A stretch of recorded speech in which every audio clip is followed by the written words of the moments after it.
She was my only daughter, the light of my life, the child I had raised with every bit of love in my heart.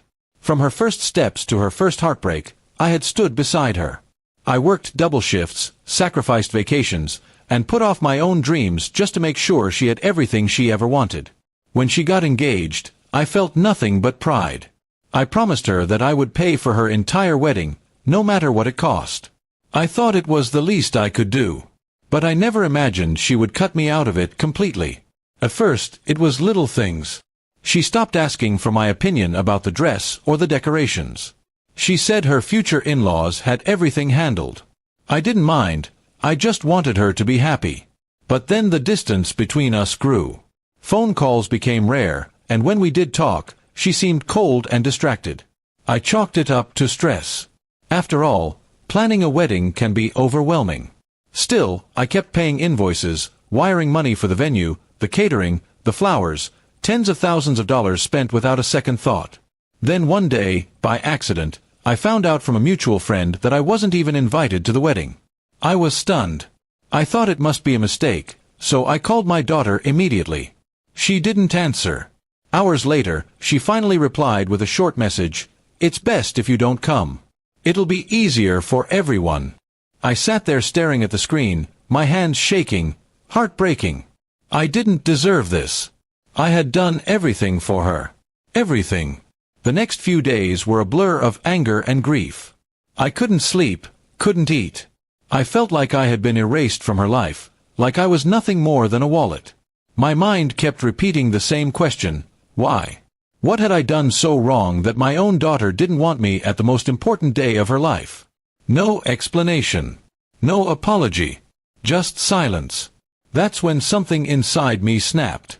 I went through every email, every receipt, every contract tied to the wedding. And you know what I realized? Everything was still in my name.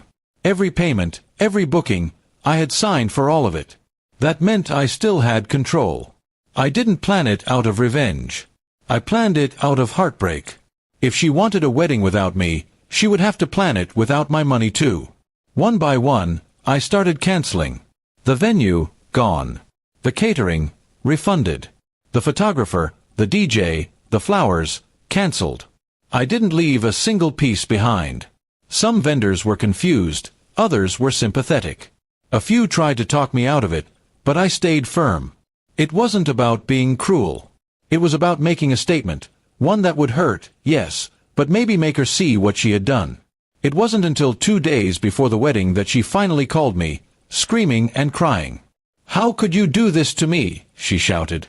"You ruined everything." I listened quietly, tears streaming down my face. I didn't yell back. I didn't say a word until she finished. Then I asked, "Why did you cut me out? Why did you act like I didn't matter?" There was silence. And then she hung up. The day that was supposed to be her wedding came and went. I don't know what she did. Maybe they rushed a small ceremony. Maybe they postponed it. But the silence continued. She didn't call. She didn't write. And I sat in my quiet house, surrounded by memories of a daughter who used to run into my arms, who used to call me her hero. People judged me. Friends said I went too far. But they didn't know the full story.